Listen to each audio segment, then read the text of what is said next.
சித்தர் பூமி. வணக்கம், நான் சாந்தகுமார், ஏஎல்பி அஸ்ட்ராலஜர், சென்னையிலிருந்து. ஃப்ரெண்ட்ஸோ ரிலேட்டிவ்ஸோ உங்களுக்கு ஒரு உறவு முக்கியம் அப்படின்னு பட்டதுன்னா அங்கே கடன் கொடுப்பதும் தவறு, வாங்குவதும் தவறு. ஏன்னா கடன்ற ஒரு விஷயம் ரெண்டு பேருக்கு நடுப்புற வந்ததுன்னா அந்த உறவு முறிந்து விடும் அப்படின்னு தான் எங்களெல்லாம் சொல்லி வளர்த்தாங்க. கடன் கொடுக்கறது வாங்கிறது, கடன் அன்பை முறிக்கும். இதெல்லாம் உண்மையான அப்படிலாம் கிடையாதுங்க. கடன் அன்பெல்லாம் முறிக்கிறதில்ல, கடன் முறிக்கலை, நாம் தான் முறிக்கிறோம். இப்போது நான் ரொம்ப பண தேவையோடு இருக்கேன். எனக்கு கடன் அந்த நேரத்தில் என் தேவைக்கு உதவி செய்கிறதுக்கு ஒருத்தர் வரும்போது அதை வாங்கிக்கிறேன். நான் சந்தோஷமாக கொடுக்கும்போது அவரும் சந்தோஷமாக கொடுத்தாரு, வாங்கும்போது நானும் சந்தோஷமாக வாங்கினேன். ஆனால் திருப்பி கொடுக்கும்போது நான் ஏதோ அவர் கேட்கக்கூடாதது கேட்ட மாதிரியே நான் நடந்துக்கிறது. கொஞ்சம் கூட இதே இல்லை, இங்கே எதுவுமே இல்லை, ஏதோ கடன் கொடுத்ததுக்காக என்ன வேணாலும் பேசுகிறதா, எப்படி வேணாலும் கேட்குறதா அப்படின்னு ஒரு பேச்சு இருக்குது. இதுக்கு பொறுப்பு யார்? நான் தான். நான் வாங்கின கடனுக்கு நான் தான் பொறுப்பு, அதனுடைய விளைவுகளுக்கும் நான் தான் பொறுப்பு. இது இல்லைன்னு சொல்ல முடியுமா? ஆனால் என்ன பேசுகிறோன்னா, இந்த சனி கிரகம் எனக்கு தாக்கத்தை உருவாக்கிச்சு, அதனால தான் கடன் ஆகிடுச்சு, புதன் கிரகம் தாக்கம் உருவாக்கிச்சு, அதனால தான் கடன் ஆகிடுச்சு இப்படின்னு பழியை தூக்கி கிரகங்கள் மேலே போடுறது. அடுத்தது இல்லைன்னா கடவுளே உனக்கு கண் இல்லையா, எனக்கு மட்டும் ஏன் இப்படி கஷ்டத்தை கொடுத்த, எனக்கு ஏன் இந்த அவமானத்தை கொடுத்த அப்படின்னு பேசுறது. இதெல்லாம் யார் யார் மேலேயோ பழி போட்டு நான் செய்த தவறை நான் ஒத்துக்கொள்ளாதவரை இந்த பிரச்சனையிலேருந்து நான் வெளியில் வர முடியுமானா வர முடியாது. இதுதான் முதல்ல புரிஞ்சுக்க வேண்டிய விஷயம். கடன் கொடுக்கும்போதும் வாங்கும்போதும் என்ன நோக்கத்தோடு கொடுத்தோம், என்ன நோக்கத்தோடு வாங்கணும், இதை முதல்ல யோசித்து பார்ப்போம். அன்றைக்கி நம்ம மனநிலை எப்படி இருந்தது? சந்தோஷமாக தானே வாங்கணும். கடன் வாங்கும்போது ஒருத்தர் கொடுக்கும்போது எனக்கு அந்த நேரத்தில் தெய்வம் மாதிரி கொடுத்தாருன்னு பேசுவோம். அப்புறம் பணத்தை திருப்பி கேட்டால் பிரச்சனை பேசுகிறோம். ஏன் பேசுகிறோன்னா, வாங்கும்போதே கடன் வாங்கிறது இன்றைக்கி அத்தியாவசியம் ஆயிடுச்சு. கடன்றது 6ஆம் பாவகம் 8ஆம் பாவகன்றது ஜோதிடத்தில் ரொம்ப அத்தியாவசியமாக ஆதி காலத்துலேருந்து இருக்குது. கடன் கொடுக்கறது வாங்கிறது, பணம்னு ஒன்று உருவான காலத்துலேருந்தே கடன் அப்படிங்கிறதும் ஒன்று இருக்க தான் செய்யுது. கடன் ஒன்றும் தப்பான விஷயமும் கிடையாது. ஆனால் கடனை வாங்கும்போது எப்போ திருப்பி தருவேன், அது எப்படி எனக்கு செயல்படுத்த முடியுன்ற ஒரு திட்டமிடல் இல்லாததனுடைய வெளிப்பாடு தான் கடன் தவறாக போகுது, கடன் பிரச்சனையாக மாறுது. இதுக்கு நான் தான் காரணம்.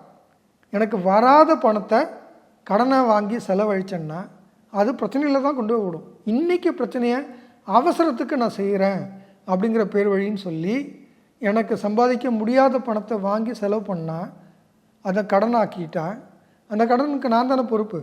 கடன் கொடுத்தவரையும் பைத்தியக்காரனாக்குறேன் நான். திருப்பி தரேன்னு சொல்லி ஒரு வாக்குறுதி கொடுக்காமல் வாங்கக்கூடிய கடன் எனக்கு பிரச்சனைகளை தானே உருவாக்க முடியும். அப்போ விளைவுகள் தெரிஞ்சு தான் நான் இந்த கடன் வாங்கினேன் அப்படின்னா அதை நான் ஃபேஸ் பண்ணி தானே ஆகணும். இப்போ இதை கம்ப்ளைண்ட்டாக சொல்கிறத முதல்ல நிறுத்துங்க.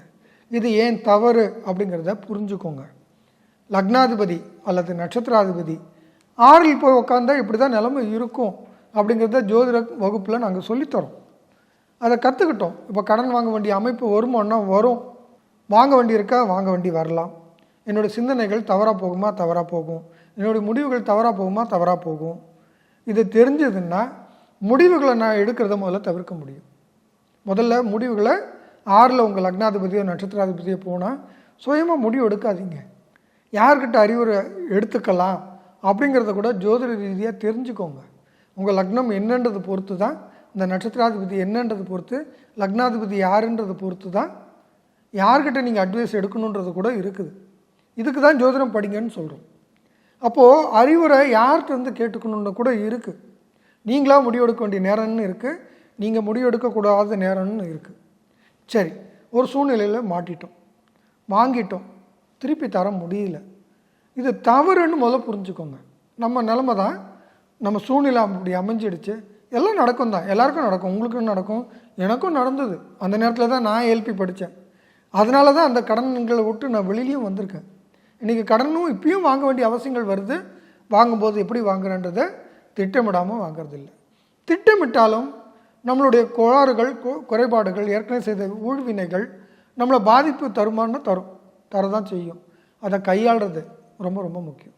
அப்போது அவசியத்துக்கு வாங்குறேன்னா அவசரத்துக்கு வாங்குறேன்னா இது ரொம்ப முக்கியம். இந்த அவசியம், அவசரம், இந்த வார்த்தைகளை நல்லா யோசிச்சு பாருங்கள். உண்மையிலேயே அவசியத்துக்கு வாங்குறேன்னா அவசரத்துக்கு வாங்குறேன்னா, அவசரத்துக்கு வாங்குறேன்னா எனக்கு என்ன தேவைன்னு உணர்ந்து எனக்கு தேவையான அளவுக்கு கடன் வாங்குறேன்னா, தேவைக்கு அதிகமாக கடன் வாங்குறேன்னா, இதை தவிர்க்க முடியுமா, தவிர்க்க முடியாதா? இதை சுயமாக சிந்திக்க முடியாத பட்சத்தில் தான் தவறான அவசர கதிக்கு ஒரு முடிவெடுக்கும்போது கிடைச்சதை வாங்குவோம். தேவைக்கு கம்மியாக வாங்குறதும் தேவைக்கு அதிகமாக வாங்குகிறதும் ரெண்டுமே தப்பாக போயிடுது. என்ன தேவையோ அதுதானே வாங்கணும். தேவைக்கு அதிகமாக வாங்குறது நம்மளை தேவையில்லாத செலவுகள் செய்ய வச்சு கடனாளியை அதிலிருந்து மூழ்கி போகக்கூடிய தன்மையை உருவாக்கி தருது. தேவைக்கு கம்மியாக வாங்குறதும் அந்த தேவையை பூர்த்தி பண்ண விடாமல் கடனும் ஆகி நின்றுக்கிட்டு அந்த பணம் விரயமாகி போயிடுது. அப்போது தேவை புரிந்து அதுக்கு தகுந்த மாதிரி கடன் வாங்கணுமானா வாங்கணும். வாங்க வேண்டிய இருக்குது, இல்லைன்னு சொல்லலை. ஆனால் அதை கட்டுப்பாட்டுக்குள்ளார வச்சுக்கிறது எப்படி அப்படிங்கிறத நீங்கள் ஜோதிடம் தெரிஞ்சிருந்தால் நீங்கள் அதை சரியாக பயன்படுத்துவீங்க. ஒரு வீடு கட்டணும், 40 லட்சத்துலேயும் கட்டலாம், 1 கோடியிலையும் கட்டலாம். உங்களுக்கு என்ன தேவை இருக்குது? இது 40 லட்சம் தான் கரெக்டு, 1 கோடி கரெக்டுன்னு நான் எப்படி சொல்கிறது? அது நீங்கள் தான் தீர்மானிக்கணும். உங்கள் கெப்பாசிட்டி என்ன, அதை திரும்ப அடைக்கக்கூடிய தன்மை எப்படி, அடுத்த ஒரு 10 ஆண்டுகள் உங்களுக்கு வருமானம் எப்படி வரப்போகுது, இது எல்லாம் தெரிஞ்சு தான் நீங்கள் கடன் வாங்கணும். கடன்னா என்ன, அதுக்கான விளக்கத்தை முதல்ல பேசுவோம். கடன்னா நாளைக்கு வரக்கூடிய வருமானத்தை முன்கூட்டியே பெற்றுக்கிட்டு நாளைக்கு அனுபவிக்க வேண்டிய விஷயங்களை நான் இன்றைக்கே அனுபவிக்க முயற்சி பண்ணுறன்றது தான் கடன். அப்போது நாளைக்கு அனுபவிக்க வேண்டியதை நான் இன்றைக்கி அனுபவிக்கணும் அப்படின்னு இருக்குதுன்னா அதில் என்னுடைய பேராசைன்றதையும் கொஞ்சம் புரிஞ்சுக்குவோம். பொதுவாக கடனில் பேராசை தான் பெரிய காரணமாக இருக்கும். இன்னொரு காரணம், ஏற்கனவே திட்டமிட வேண்டிய இடத்துல திட்டமிடாமல் விட்டுட்டு அதனுடைய பின்விளைவுகளாக இன்றைக்கி நான் அனுபவிக்கிற அவசரம் அப்படின்னு வந்ததுனால வரக்கூடிய கடன்கள். இந்த மாதிரி கடனை 2ஆக பிரிச்சுக்கோங்க. இந்த 2 கடன்கள்லேயும் உங்களுடைய எதிர்கால திட்டமிடல் இல்லாததுனால வருது அப்படிங்கிறத எல்லாருமே ஒத்துக்குவீங்க. அப்போ ஜோதிடம் தெரிஞ்சுக்கிட்டால் நாளைக்கு என்னுடைய வருமான குறைவு வரும், அப்போ கடன் அடைக்க முடியாதுன்னு போது கடனை கம்மியாக எவ்வளோ சுருக்கமாக, இப்போது மங்கள்யான் பற்றி வீடியோ பார்த்துருப்பீங்க, படம் பார்த்துருப்பீங்க. செவ்வாய் கிரகத்துக்கு இங்கேருந்து ஒரு ராக்கெட் அனுப்புகிறாங்க. இவங்க பட்ஜெட் ஒரு உதாரணத்துக்கு 10 கோடின்னு வைக்கிறாங்கன்னு வச்சுக்கோங்க. அவ்வளோலாம் பண்ண முடியாது, 10 லட்சம் தான் தருவேன்னு கவர்மெண்ட்டு முடிவு பண்ண பிறகு அந்த பட்ஜெட்டை ரீஆர்கனைஸ் பண்ணி 10 லட்சத்துக்குள்ளாரே அனுப்புறதுன்னு முடிவு எடுத்து அந்த ராக்கெட்டையும் அனுப்பிச்சு அதை சக்ஸஸ்ஃபுல்லாக செயல்படுத்தி காட்டின ஒரு சமூகம் தான் உண்மையிலேயே இந்திய சமூகம். அப்போது நம்ம கெப்பாசிட்டி என்ன, அதுக்குள்ளார என்ன நான் பண்ண முடியும் அப்படிங்கிறத தீர்மானிக்கக்கூடிய திறன் உங்கள்கிட்ட இருக்குது. அதை நீங்கள் தான் தீர்மானிக்க முடியும். நீங்கள் தீர்மானிக்கும் போது மட்டும்தான் அதை முழுக்க கண்ட்ரோல் உங்கள் கண்ட்ரோலில் வரும். அதனால தான் ஜோதிடம் படிங்கன்னு சொல்கிறோம். நீங்கள் கன்சல்டேஷன் வரும்போது எங்களுக்கு ரொம்ப வலிக்குது, உங்களுக்கு உங்கள் வலியை உணர்றதுனால தான் நாங்கள் உங்களுக்கு பதிலும் சொல்ல முடியுது. அப்போது உணரும்போது இதை முன்னாடி கேட்டிருக்கக்கூடாதா, கடன் வாங்கின பிறகு கேட்டு நாங்கள் என்ன பதில் சொல்கிறது, இது இவ்வளோ நாள் ஆகும், இவ்வளோ நாள் கஷ்டப்பட்டு தான் ஆகணும் அப்படிங்கிற அமைப்பை தான் சொல்ல வேண்டியிருக்கே தவிர ஒரு ஆறுதலுக்கு கடவுளை கும்பிடுங்க, நன்றி செலுத்துங்க அப்படின்னு சொல்ல வேண்டியிருக்கே தவிர உண்மையிலே தீர்வுகளை நீங்கள் தான் பணம் அதிகமாக சம்பாதிக்கிறது மூலிமா மட்டும்தான் அதை தீர்க்க முடியுன்றது தானே உண்மை. எந்த கடவுள் உங்கள் கடனை அடைக்க போகிறார்? கடவுள் வழி காட்டுவார், உங்களுக்கு கடனை அடைச்சி தரமாட்டார். தயவு செய்து கடவுள்கிட்ட போய் என் கடனை அடைச்சி கொடுன்னு கேட்காதீங்க, அர்த்தமே இல்லை. இது உருவாக்குனது நீங்கள், கடவுள்கிட்ட எப்படி அதுக்கு பொறுப்பாக முடியும்? இப்போ கடவுள்கிட்ட கேட்குறதுக்கு இருக்குது, என்ன கேட்கணும், எனக்கு வழி காட்டுன்னு கேளுங்க. அதுக்கு முன்னாடி கடவுளே உங்களுக்கு அருள் புரியணுன்னா கடன் கொடுத்தவனுக்கு முதல்ல நன்றி சொல்லுங்கள். எந்த நிலைமையில் நீங்கள் அந்த கடனை வாங்கினீங்க, அது வாங்கும்போது உங்கள் மனநிலை என்னவாக இருந்தது கொஞ்சம் யோசிச்சு பாருங்கள். அவருக்கு எவ்வளோ நன்றி உணர்ச்சியோடு அன்றைக்கி நீங்கள் இருந்தீங்க. அன்றைக்கி நல்லதுன்னு தோணுச்சு, இன்றைக்கி கெட்டதுன்னு தோணுது. அவர் இல்லை பிரச்சனை நான் அப்படிங்கிற உணர்வை முதல்ல உருவாக்கிக்கோங்க. இந்த உணர்வுலேருந்து தான் அந்த கடனை திருப்பி தரணுன்ற உணர்வு வரும்.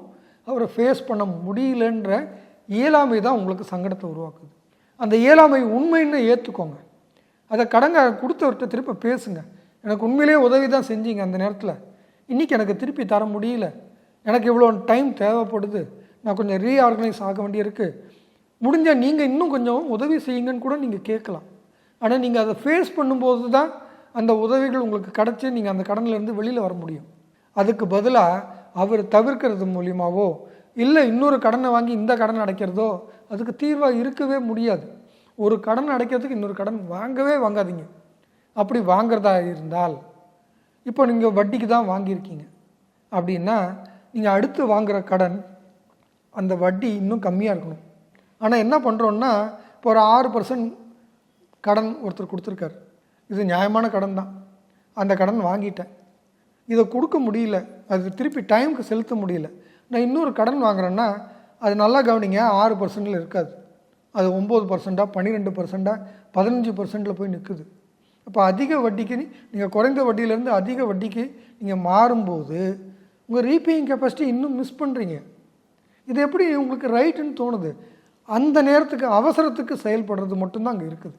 கொஞ்சம் யோசிச்சு பாருங்கள். அப்போது உங்கள் சிந்தனை தவறான பாதையில் தான் போகும். அவசரத்துக்கு செயல்படணும், அவர்கிட்ட கொடுத்த வாக்கை காப்பாற்றணும். அப்போ அடுத்து வாங்கின கடனை நீங்கள் காப்பாற்ற போகிறது இல்லைன்னு இப்பயே முடிவு பண்ணிட்டு தான் வாங்குறீங்க. இது நீங்கள் முதல்ல புரிஞ்சுக்கணும். ஒரு நிதானமாக தெளிவாக முடிவெடுக்க வேண்டியிருக்கு. நான் தவறு பண்ணியிருக்கேன், நான் திருத்திக்கணும், என்ன தவறு, நான் வருமானத்தை கூட்டணும், வருமானத்துக்குள்ளார என் கட்டுப்பாட்டில் என் செலவுகள் இருக்கணும் அப்படிங்கிற புரிதலோடு அதை கையாளும் போது தான் அடுத்த கடனை நான் சரியாக கையாள முடியும். இது எல்லாத்துக்கும் ஜோதிடம் அத்தியாவசியமாக தேவைப்படுது. ஒரு 30லேருந்து 35 நாட்களுக்குள்ளார உங்கள் வாழ்க்கையை என்ன நடக்குது, என்ன பண்ணணும், என்ன பண்ணக்கூடாதுன்னு ஒரு கண்ட்ரோல் வருதுன்னா ஏன் நீங்கள் ஜோதிடம் படிக்கக்கூடாது? கட்டாயமாக நீங்கள் ஜோதிடம் படிங்க. குறிப்பாக ஏஎல்பி ஜோதிடம் படிங்க. உங்கள் வாழ்க்கை உங்கள் கையில். நன்றி. சித்தர் பூமி.